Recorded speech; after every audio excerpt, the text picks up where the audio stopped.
Bonjour, voilà. Alors là, ce que je vais vous montrer, en fait, c'est comment réparer le tendeur de distribution que nous avons sur les CBR, les 1000 CBR F, que ce soit de l'année 87, les tout débuts 87-88 avec le SC21, ensuite avec les autres modèles SC25, jusqu'au Dual qui s'arrête juste à l'entrée des années 2000, on va dire. C'est le même système, hein. Et le système est également valable aussi sur le Big One, hein. C'est une autre Honda. Donc ce système, c'est le système donc, de tension de chaîne de distribution qui se fait par poussoir hydraulique.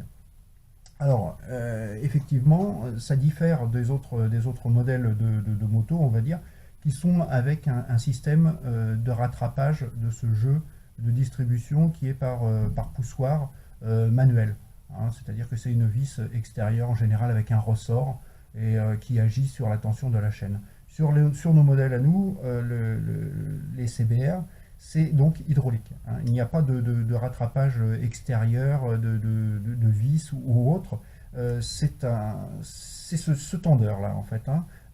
Il est fait de la manière suivante, c'est que quand il va être posé sur la moto, vous avez la distribution qui est donc autour, et ici le patin de distribution qui va venir, et qui va être, lui, tiré vers l'arrière par ce tendeur qui fait que ça va nous tendre la chaîne, hein. Il tire dessus en fait, hein.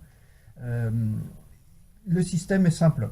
L'huile, quand elle tourne sur les abracams, etc., est envoyée ici, dans le godet central. Ce godet central canalise l'huile et elle arrive dans ce système-là, ici, hein, dans ce petit tentonnoir, on va dire, et c'est ce qui va nous donner une pression hydraulique en fait.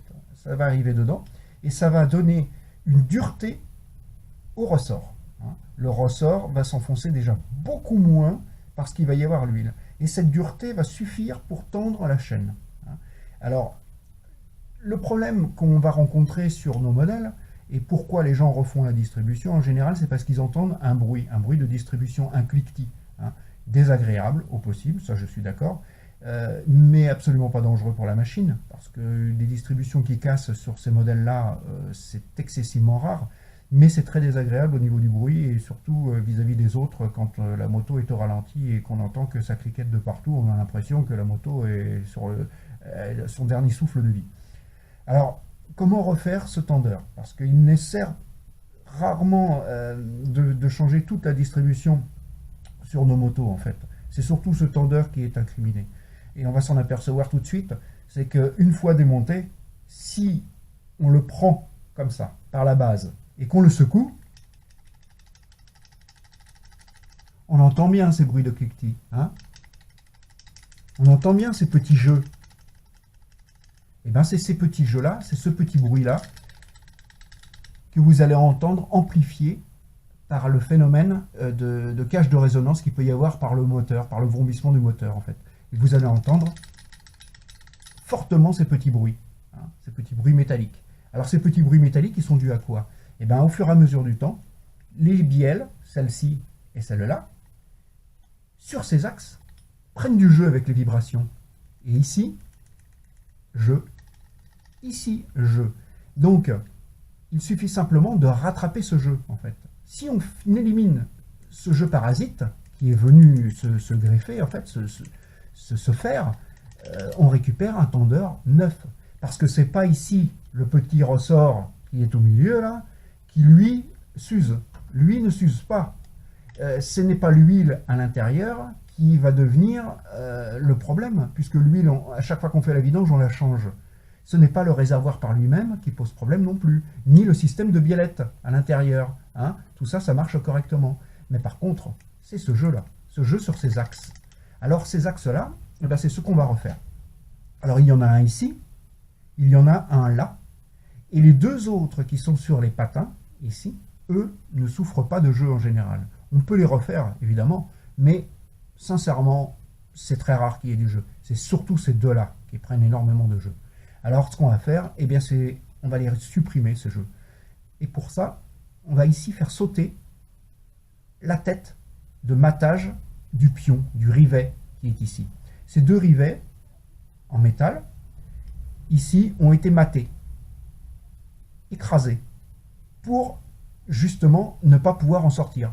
Et bien nous, ce que nous allons faire, c'est à l'aide d'une lime, d'une Dremel, de ce que l'on veut en fait, hein, sans entamer le tendeur, bien entendu, sans entamer les parois métal, elles, on va faire en sorte qu'elles soient toujours impeccables. Donc sans entamer le tendeur, on va faire sauter ces rivets, ces deux rivets-là. Alors, comme vous voulez, hein, moi je le fais à la Dremel, parce que j'aime bien cet outil et que c'est relativement précis. Et s'il y en a d'autres qui ont une perceuse sur colonne, par exemple, ils peuvent le faire, hein, en perçant délicatement au centre et en augmentant la taille du foret au fur et à mesure. Ils vont réussir à faire sauter donc ces deux rivets. D'autres le feront à la lime, parce qu'ils sont habiles à la lime et qu'ils ne vont pas entamer le reste. Moi, je vais le faire à la Dremel. Donc, on va commencer ça de suite. Il suffit juste donc d'immobiliser la pièce. On va faire. On met la pièce dans un étau. Ensuite, on va donc supprimer les deux têtes qui sont là. Hein. Je vais vous les marquer pour que vous soyez sûrs. C'est celle-ci et celle-là. Ces deux têtes-là, en jaune, hein, là et là. Ça, on va les éliminer, les deux têtes, et on va sortir les rivets. Il va falloir faire attention parce qu'il y a des petites entretoises, hein, ici, là et là. Ces deux petites entretoises, il faut faire très attention de ne pas les abîmer. Donc quand on va sortir le rivet, surtout, on fait très attention de ne pas trop forcer sur le rivet pour que ces entretoises soient rayées ou marquées de l'intérieur. Hein. Donc il va falloir faire quelque chose quand même de minutieux.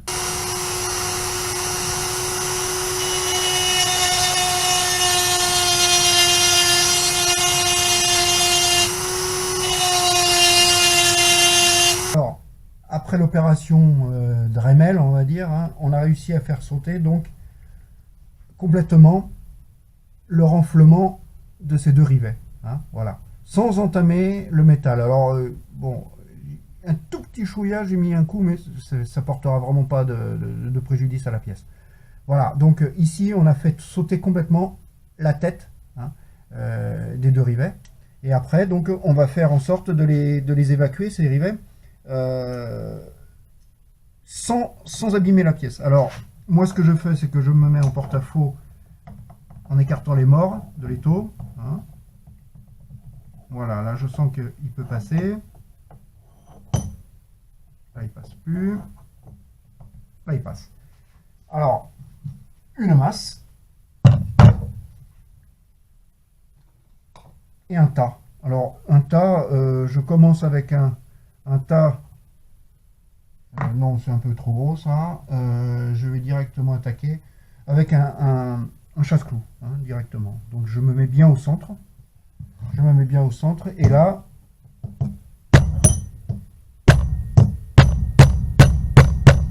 et voilà, il sort.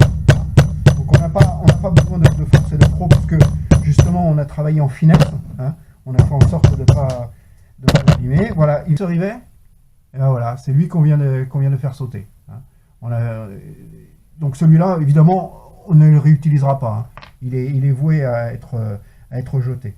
Donc maintenant, une fois qu'on a retiré ce petit rivet, hein, et ben la biellette, elle est juste là et elle vient, cette biellette. Et là, hop, on peut la retirer. On s'aperçoit d'une chose, c'est que ici, on a donc le trou avec l'axe qui est compris dans cette petite biellette. Hein. Vous voyez, il y a un petit pion dedans. Ici.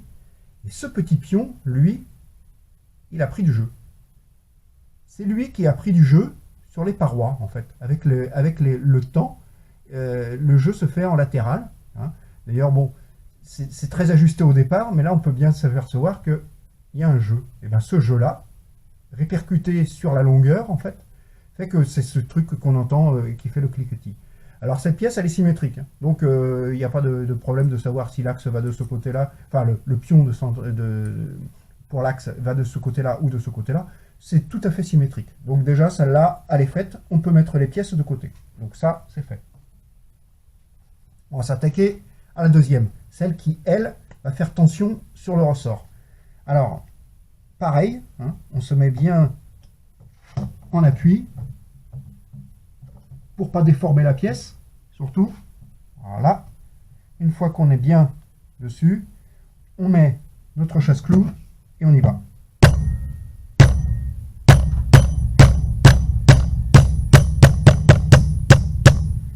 Et voilà. Là, on sait qu'il est sorti déjà de 3/4.